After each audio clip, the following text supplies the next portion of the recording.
How to add turn animation in Wix Studio. So it can be added into your button, text, as well as images. For this case, I'll choose in here a button and add the turn animation to that. Click into your button right here and click onto this open inspector icon.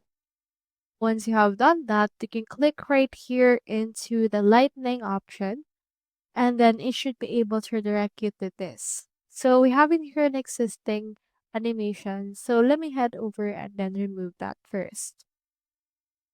Now, in order to add a third animation, what you can do is you can just choose between entrance, hover, click, scroll, loop, and mouse effects. For this case, I'll just choose entrance. And we have in here some options. So we have some glyphs, and here we have the third animation. Click on that, and it should be able to give you a preview of what animation that will look like.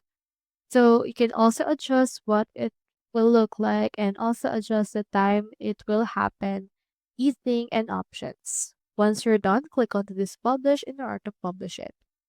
So that's how you add third animation in Wix Studio. Hope we helped.